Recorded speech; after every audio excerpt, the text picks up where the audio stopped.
stories around the world to stories here at home. This is the National News Broadcast. A pleasant evening. I'm Dulanjali Ananda. And I am Tilina Udayaratna. First off, we take a look at tonight's top stories. 4 suspects, including the wife of Rishad Badiuddin, has been placed under detention till the 9th of next month. The court orders to exhume the body of the child and to conduct another post-mortem inquiry. Minister Mahindanand Alutgamage says that an agreement will be reached with all rice mill owners next week to stabilize the price of rice. The GCE ordinary level examination has been postponed. Another stock of the Pfizer vaccine to the island. A further consignment of 1.6 million doses of the Sinopharm vaccine is to be received tomorrow. The Sri Lanka Podujana Peramuna captures power in the Tangol Urban Council. On your top local story this evening, the Colombo Magistrates Court has ordered today to place under detention till the 9th of next month the suspects taken into custody in connection with the death due to the burning injuries of a 16-year-old female child. Accordingly, the wife of Rishad Badiuddin, her father, brother and a broker are scheduled to be kept under detention. The court has also ordered to exhume the body and conduct a post-mortem inquiry on the remains. The Colombo Additional Magistrate Rajendra Jayasurya has delivered the order upon consideration of a request made by Deputy Solicitor General Dilip Piris. The magistrate has refused to grant a bail order requested by the suspects, stating that it appeared the father of the suspect had deliberately shunned true information at the time of hospitalizing the victim. Another reason for the rejection of the bail appeal was the possibility to create an impact on evidence and to misplace evidence. The Deputy Solicitor General told the courts that he hopes to have produced before the courts the householder of the resident's former minister Rishad Badiuddin. He added that this incident is related to child slavery. Investigations have revealed that the victim was subject to sexual abuse as well. A strong suspicion has risen whether the child's death was an act on suicide or homicide. Investigations have revealed that the child was subject to burning injuries at 6:45 in the morning on the 3rd of this month, but she was hospitalized only at 8:20 in the morning. Although there were several drivers and vehicles in the residence, they had waited until the arrival of an ambulance. Investigations have also revealed that the victim was given the Sinhala name Ishani and her age was stated as 18 years old at the time of admission to the hospital. Investigations have further stated that a person in an attire similar to a police dress had told not to carry forward the case and attempted to bribe the relevant person.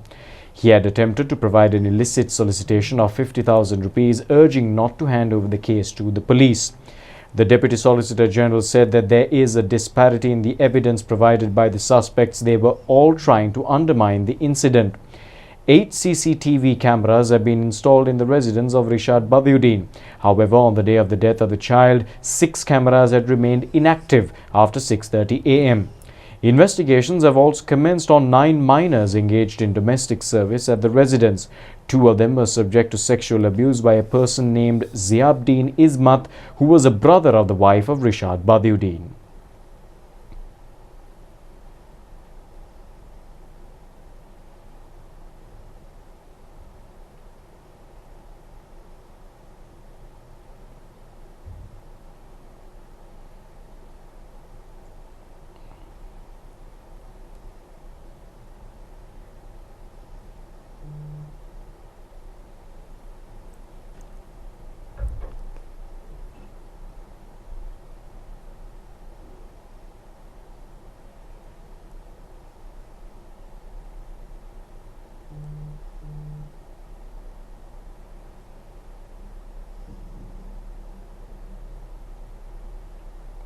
A group headed by the DIG of the Colombo region, AG Chandrakumara, has inspected the residence of Rishad Badiuddin this afternoon.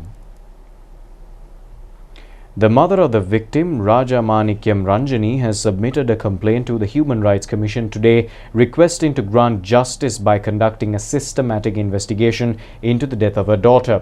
Meanwhile, a group of employees of the Hantana plantation was engaged in a protest requesting to conduct a fair trial on the death of the child. They have also demanded to appropriately implement the law against child harassment. Police media spokesman Senior DIG Ajit Rohana has clarified on the incident at a media briefing today. Minister Mahindananda Ludgamage says that the government will enter into agreements regarding price of rice with all rice mills owners in the coming week. He was addressing a media briefing in Colombo today. Minister Mahindananda Ludgamage said that the Good Governance government during the period of 2015 to 2020 had purchased a kilo of paddy for only 30 rupees. The government also slashed the fertilizer subsidy 100%. During the entire 5 years, the Paddy Marketing Board did not purchase a grain of paddy. The minister added that the same government had sold the paddy purchased in 2014 as animal feed for 15 rupees per kilo. The JVP did not utter a word on such dealings. Minister Ludgamage further said that the present president, upon assuming duties, has increased the purchasing price of a kilo of paddy to 50 rupees from 30 rupees. The fertilizer subsidy has been reintroduced. In addition, 37,000 rupees had been provided for 2 hectares of land. During the period of the Good Governance, farmers had to pay extra money to purchase fertilizer. Therefore, they received only 25 rupees per kilo of paddy. The minister further said that 1 million farmers in the country must be safeguarded. He added that government is prepared to purchase paddy even for 55 rupees if others failed to buy at this price. The minister also said that they have come into an agreement with paddy mill owners regarding purchasing. This is the first time such an agreement is to be signed in Sri Lanka. The minister has stressed that the farmer will be provided the necessary fertilizer and subsidies in the upcoming seasons as well. The work titled Kalanawata Hevat Thamat Hamunu Sadarnaya Soya, compiled by Attorney-at-Law Kalyananda Thiranagama, was handed over to Prime Minister Mahinda Rajapaksa at the Temple Trees today. The work is based on his personal experiences in police cells, prisons, courts of law and people's platforms. Venerable Professor Induragare Dhammaratana Thera issued a special Anusashana on this occasion. It could be termed as royal history of the history, they said. This is actually a history of kings. However, there is no history on the island's farming construction, physical resources and attire. He added that this work could be considered as an effort to present an actual account on Sri Lanka's history. Among those who have attended the event included the Mahasangha, comprising Venerable Kottapola Amarakirti Thera, Minister Udaya Gammanpila, Parliamentarian Professor Tissa Vitarana, Prime Minister's Additional Secretary Chaminda Kularatna, Secretary to the Ministry of Buddha Sasana Professor Kapila Gunawardana and Dr. Gunadasa Amarasekara. Minister Professor G.L. Pires says that it has been decided to commence conducting of the GCE Ordinary Level examination from the 21st of February next year. Earlier, it has been decided to begin the examination in January of next year. He further said that discussions are scheduled to be conducted on teacher salary anomalies with the relevant trade unions tomorrow morning. Minister Professor G.L. Pires said that they will meet the trade union tomorrow morning after discussing the issue in tonight's cabinet meeting. He has expressed hope of resolving the problem. The minister has also requested the teachers to act with maximum commitment by not putting more burden on the children.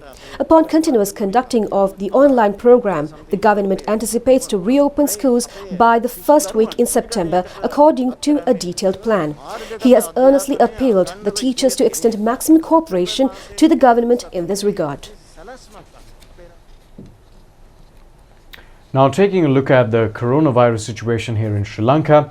Sri Lanka has received a further batch of 90,000 doses of the US-manufactured Pfizer vaccine at dawn today.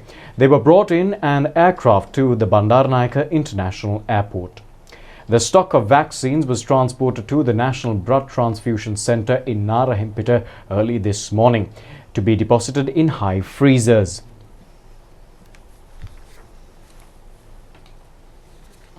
Meanwhile, the Minister of Health, Pavitra Vanyarachi, says another stock of 1.6 million doses of the Sinopharm vaccine, along with 1.6 million syringes, which is a grant of the Chinese government, is scheduled to arrive in the country tomorrow morning.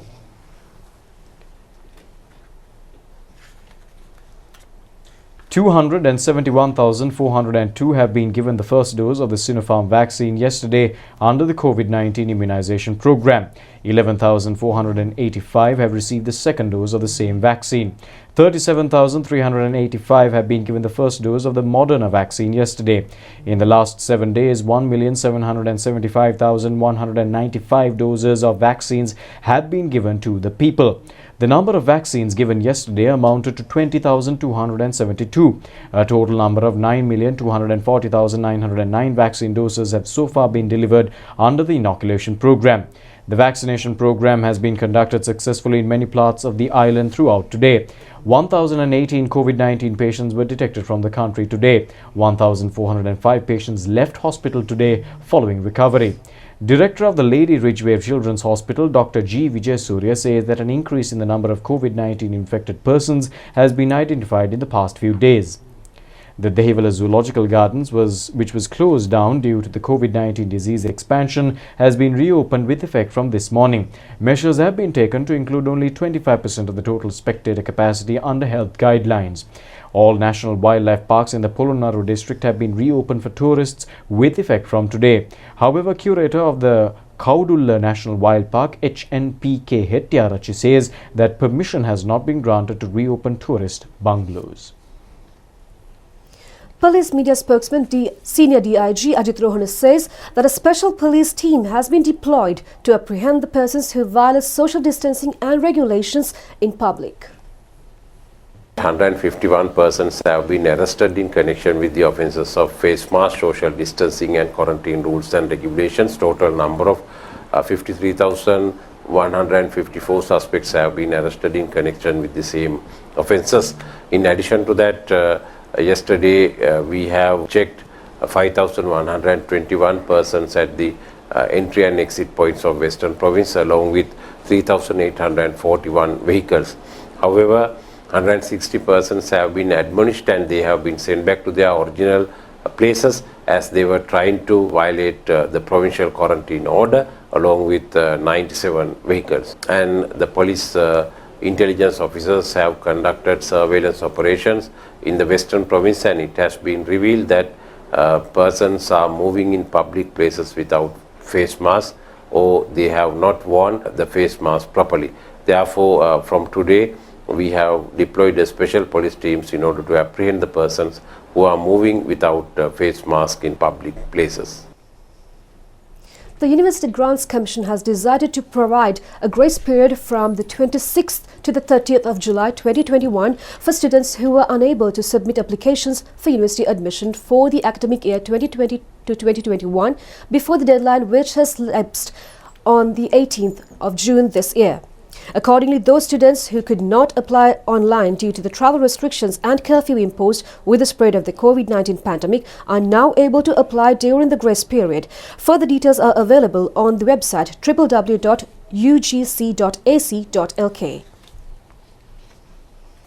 A model agricultural program titled Mahavali Organic Crop Promotional Week got underway in the Mahavali Centre today.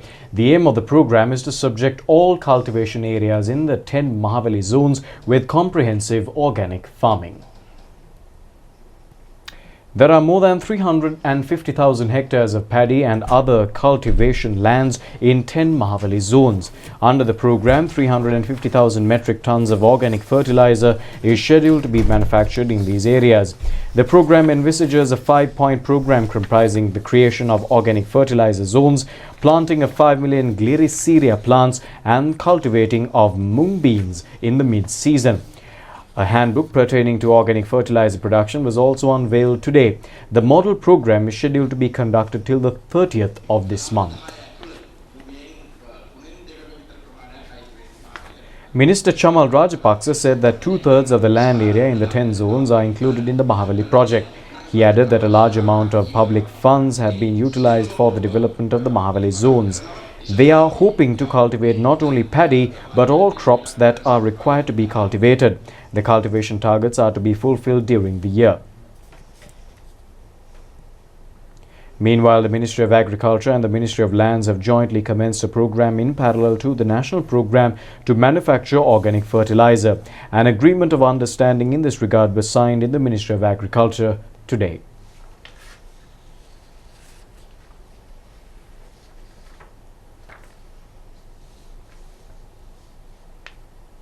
The Sri Lanka Podujana Peramuna has clinched power in the Tangol Municipal Council, which either to remain under the control of the United National Party. The power switch has taken place with the election of W.P. Aryadasa of the SLPP as the new chairman of the vote conducted today.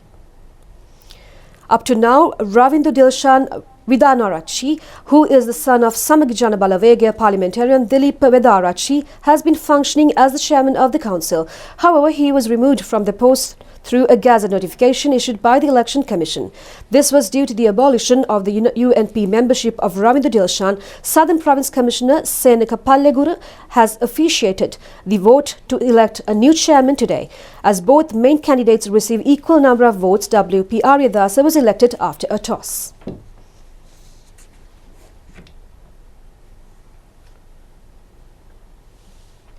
Teshara Jayasinghe assumed duties as the new chairman of the Litrogas Lanka company today. The event took place at the head office of the company in Union Place, Colombo. The newly appointed chairman is an old boy of Mahanama College, Colombo. He has also received a degree in computer science from the University of Sydney, Australia. He is also a postgraduate degree holder of the Colombo University. Prior to assuming duties in this post, Teshara Jayasinghe has also functioned as the chairman of the National Youth Services Council. The Mahasangha, chairman of the Sri Lanka Insurance Corporation, Jagat Vallavatta, and several heads of institutions have also participated in the event. Now for the special sports feature, Medal Hopes.